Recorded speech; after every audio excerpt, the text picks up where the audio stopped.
नारायण नारायण।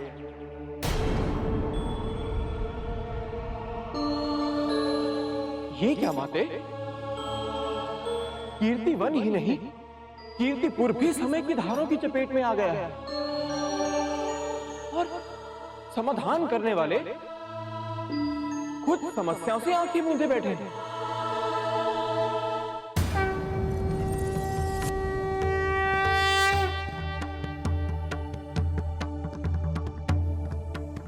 आप इतने व्याकुल क्यों हैं देवर्षि? प्रभु, कीर्तिपुर के हालात देख रहे हैं आप। लोगों का क्या हाल हो गया है वहां पे। लोग अपना भूतकाल भूल चुके हैं और अपने भविष्य की चिंता छोड़ अपने वर्तमान को समाप्त किए जा रहे हैं। और आप हैं कि कुछ कीजिए प्रभु, नहीं तो वो दिन दूर नहीं जब पूर्ण काल चक्र समाप्त हो जाएगा। अपनी लीला आरंभ कीजिए प्रभु, अपनी लीला आरंभ कीजिए। समय हो चला है। लीला तो कब की आरंभ हो चुकी है देवर्षि।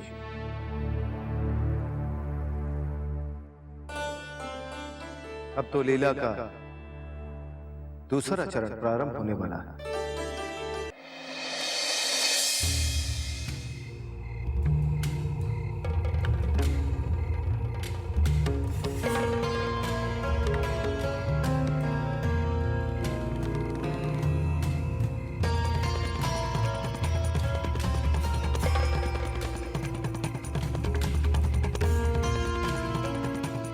धीमू, कहाँ था बंते?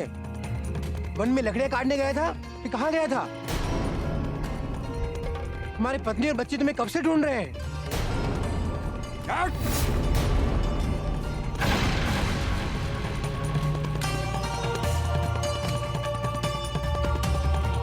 धीमू, क्या हुआ? इस प्रकार कहाँ जा रहे हो? गौशाला, गाय चाहिए। ये राज की गौशाला है। यहां से गाय क्यों चाहिए तुम्हें? मेरे स्वामी को भोजन के लिए गाय चाहिए। दूर हट मानो।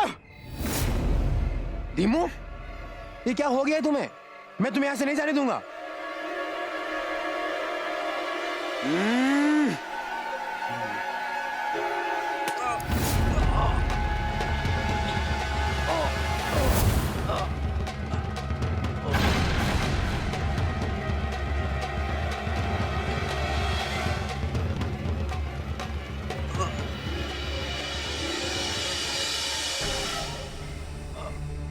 भ्राते, भ्राते, भ्राते, भ्राते, ये क्या किया आपने? अपने ही परम मित्र पर आघात। क्या हो गया है आपको?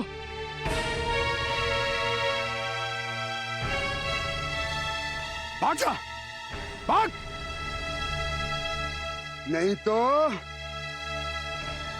तेरी भी यही दशा होगी।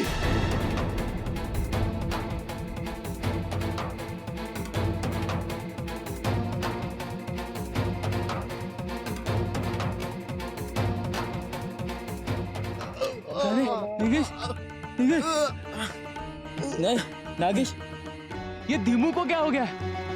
मुझे इस रहस्य का पता लगाना ही पड़ेगा। नारायण नारायण।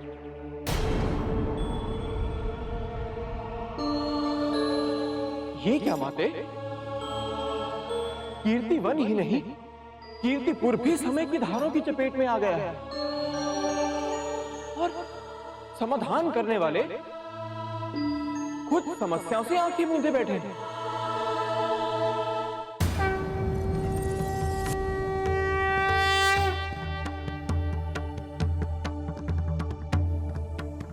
आप इतने व्याकुल क्यों हैं देवर्षि? प्रभु, कीर्तिपुर के हालात देख रहे हैं आप। लोगों का क्या हाल हो गया है वहां पे। लोग अपना भूतकाल भूल चुके हैं और अपने भविष्य की चिंता छोड़ अपने वर्तमान को समाप्त किए जा रहे हैं। और आप हैं कि कुछ कीजिए प्रभु, नहीं तो वो दिन दूर नहीं जब पूर्ण काल चक्र समाप्त हो जाएगा। अपनी लीला आरंभ कीजिए प्रभु, अपनी लीला आरंभ कीजिए, समय हो चला है। लीला तो कब की आरंभ हो चुकी है देवर्षि।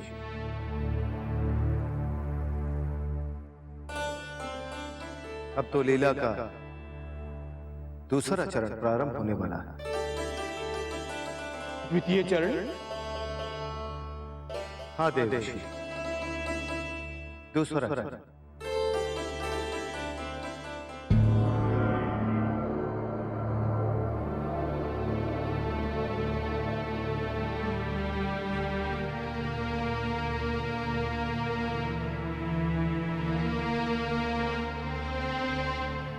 हम जानते हैं अंजना, आप इतनी व्यतीत क्यों हैं। हनुमान ने सबसे असत्य कहा, इसीलिए ना। और वो 2 दिवस तक कारावास से भी लोग थे, किंतु आप ये सत्य जानती थी, किंतु आपने मुझे बताना भी आवश्यक नहीं समझा। क्यों? अच्छा किया अंजना, अन्यथा हनुमान के हाथों इतना शुभ कार्य नहीं हो पाता। किंतु स्वामी, हनुमान ने आपकी आज्ञा की अवहेलना तो की ही ना। देखो अंजना, जो हो गया वो हो गया। अब आप और मैं चलकर हनुमान से बात करते हैं। और हाँ, आप हनुमान पर क्रोधित मत होना। हनुमान बड़े हो रहे हैं और इस अवस्था में हर बालक थोड़ा उपद्रवी हो जाता है, और फिर हम माता पिता का कर्तव्य ही बनता है अपने पुत्र को सत्य मार्ग पर लाने का। आइए चलते हैं। ठीक है स्वामी, मैं चलती हूँ आपके साथ और हनुमान को समझाऊंगी भी, किंतु इस बार हनुमान की कोई भी वंचना मेरे समक्ष आई तो उन्हें दंड स्वयं मैं दूंगी। अंजना, हनुमान और अधिक उद्दंडता ना करे, इसलिए तो उन्हें समझाने की आवश्यकता है। आइए हम चलकर उनसे बात करते हैं।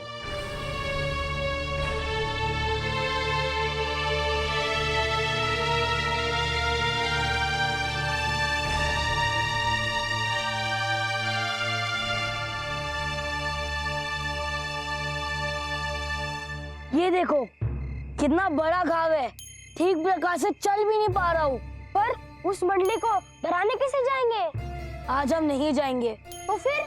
कहा ना नहीं जाएंगे। पहले हनुमान ने चोट दी, फिर अब तुम मेरे से ऐसे बात कर रहे हो। क्या करूं? मुझे उसमें क्रोध आ रहा है। क्रोध तो मुझे भी आ रहा है, किंतु ये तो हमारा मित्र ही। मित्र होकर उसने मुझे धक्का दिया, चोट पहुंचाई। ये कोई मित्र धर्म है क्या? ऐसा मित्र होने से बिना मित्र के रहना ही अच्छा है। आप कौन है बाबा? मैं आप लोगों का नवीन मित्र। आप हमारे मित्र कैसे हो सकते हैं? आपका और मेरा कभी परिचय नहीं हुआ है।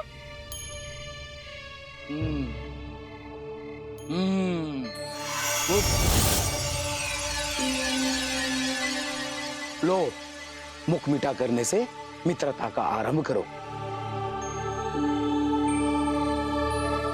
मैं एक ऋषि हूं, वन में रहकर साधना करता हूं। जो भी बालक दुखी होते हैं वो सभी मेरे मित्र हैं। वाह, क्या स्वादिष्ट लड्डू है। आपने ये लड्डू कैसे प्रकट किया? मेरी कला से। आपको ये कला आती है? हाँ, यदि तुम दोनों चाहो तो लड्डू प्रकट करने की कला मैं तुम्हें सिखा सकता हूँ। आप हमें दीक्षा देंगे? हमें ये कला सिखाएंगे? अवश्य मित्रों। तो फिर बताइए ना। इसके लिए तुम दोनों को मेरे साथ मेरी कुटी पे चलना होगा।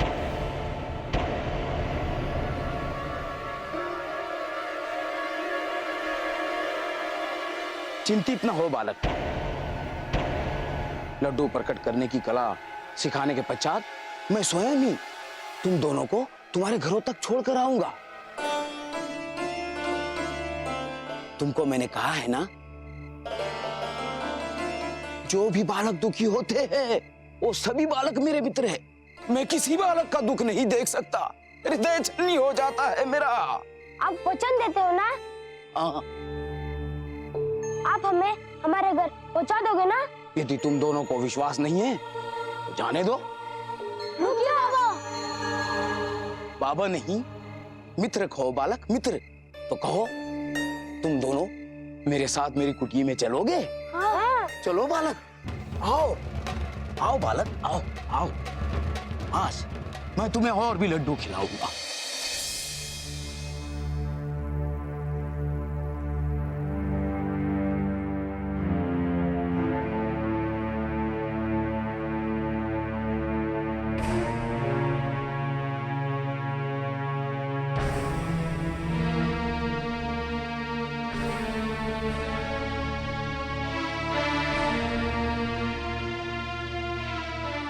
दासी माँ, मुझे भोजन नहीं करना। महारानी ने आपके लिए भेजा है। वो स्वयं क्यों नहीं आई? मुझे सब कुछ ज्ञात है कि वो मुझसे क्रोधित है, और ये उन्होंने नहीं भेजा, आप स्वयं लेकर आई हैं, है ना?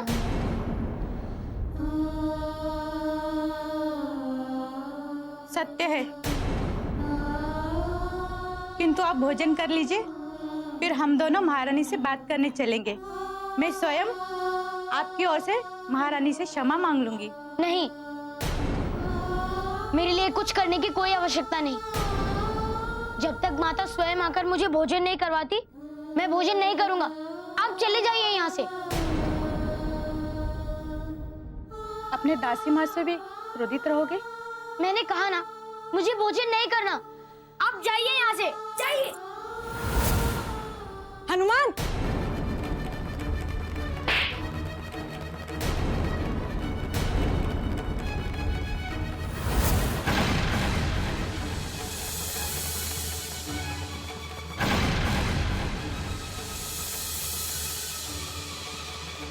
बस बहुत हो गया। और किस किस को कष्ट दोगे तुम? कब तक हनुमान? कब तक मैं तुम्हारी उद्दंडताएं सबसे छुपाती रहूंगी? बोलो हनुमान, कब तक? हनुमान, मैं यह प्रसन्न भाव से आपको यह समझाने आया था कि कदाचित आप हमारी बातों का मान रखोगे।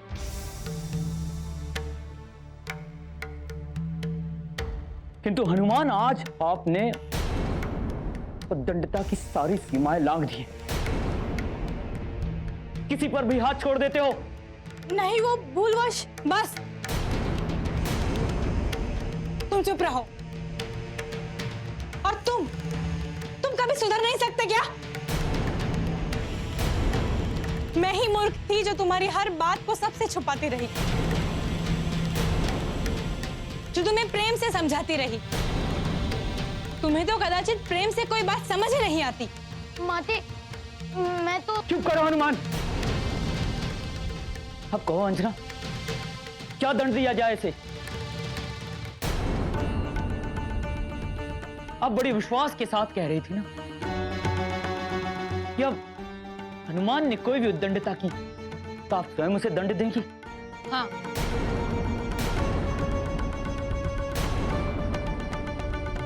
और मैं अपने कथन पर अड़िग भी रहूंगी। ये आज से इसी कक्ष में बंद रहेगा। इसी कक्ष में बंद रहेगा।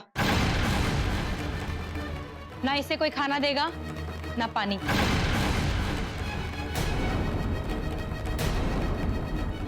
सात दिवस तक ना तो इससे कोई मिलेगा,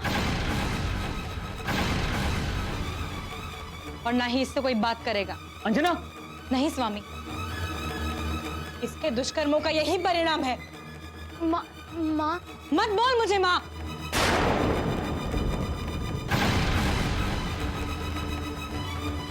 और हाँ, सावधान, अगर किसी ने मेरी आज्ञा के विरुद्ध इसके कक्ष के द्वार खोलने की चेष्टा की तो ठीक नहीं होगा। माते, माते सुनिए तो, माते मेरी बात तो सुनिए।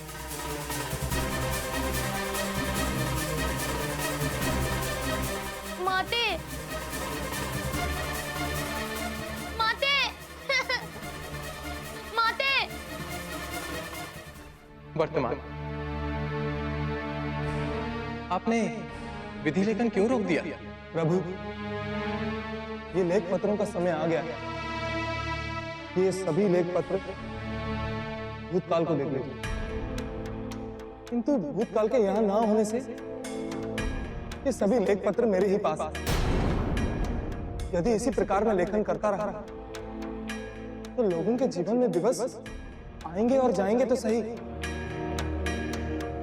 किंतु उनका हर दिवस एक ही दिवस के रूप में स्मरण होगा और सभी लोग भूत और वर्तमान में भ्रमित रहेंगे। इसीलिए प्रभु, मैं आगे नहीं लिखना चाहता। वर्तमान,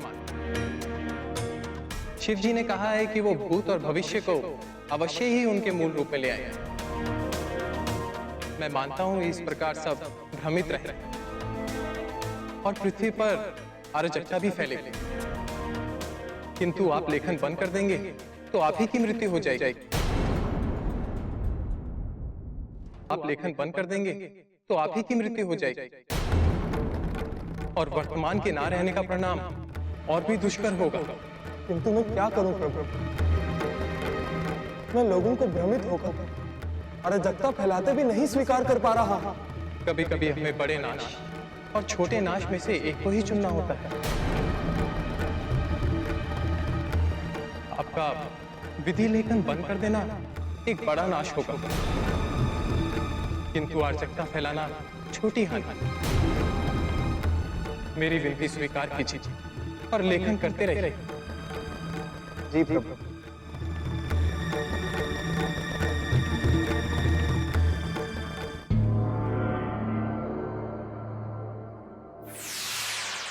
हनुमान, तुम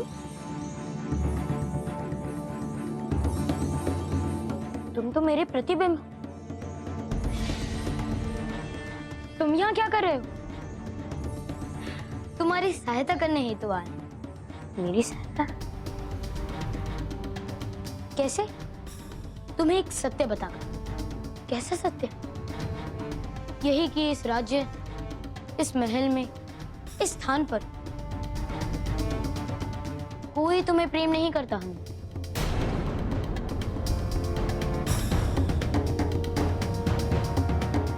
नहीं नहीं, ऐसा नहीं।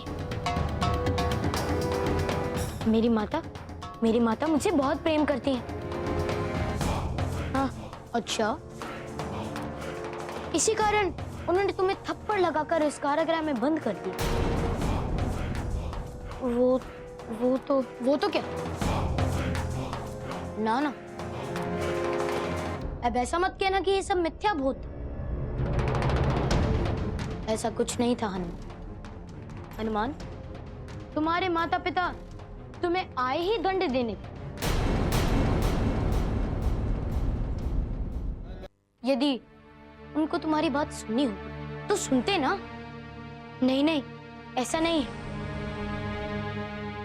वो दोनों क्रोधित थे ना, इसलिए उन्होंने मेरी बात नहीं सुनी। नहीं हनुमान, यही तो तुम नहीं समझते। जिस पर क्रोध करते हैं उसे प्रेम नहीं करते। जिसको दंड दिया जाता है उसे क्षमा नहीं करते। तुम्हारे पिताजी ने क्षमा की याचना करने के उपरांत भी तुम्हें किसी अपराधी की भांति कारागृह में डाल दिया, है ना? उन्हें ऐसा नहीं करना चाहिए था, किंतु मैं भी तो कारावास से भाग गया था। सोचो सोचो, यदि तुम नहीं भागते क्या उस ग्राम का भला होता? उन ग्रामवासियों का जीवन बचाने के लिए तुम्हें तो पुरस्कार मिलना चाहिए, किंतु तुम्हें क्या मिला? किंतु तुम्हारी माता ने तो तुम्हें धुतकार दिया, और तुम कहते हो कि तुम्हारी माता तुमसे बहुत प्रेम करती। क्यों? तुम्हारी माता को ना तो तुम्हारी उपस्थिति भाती है और ना ही तुम्हारी सूर।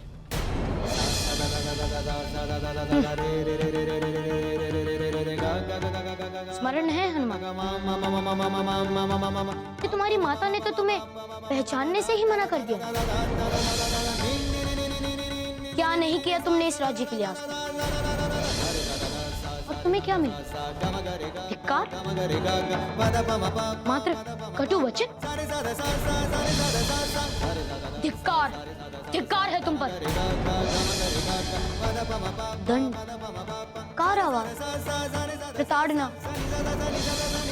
बस यही है सब कुछ तुम्हारे जीवन में। तो मैं क्या करूं? ये मेरा घर है,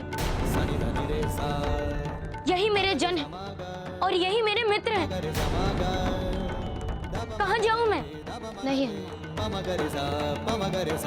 ये तुम्हारा घर नहीं,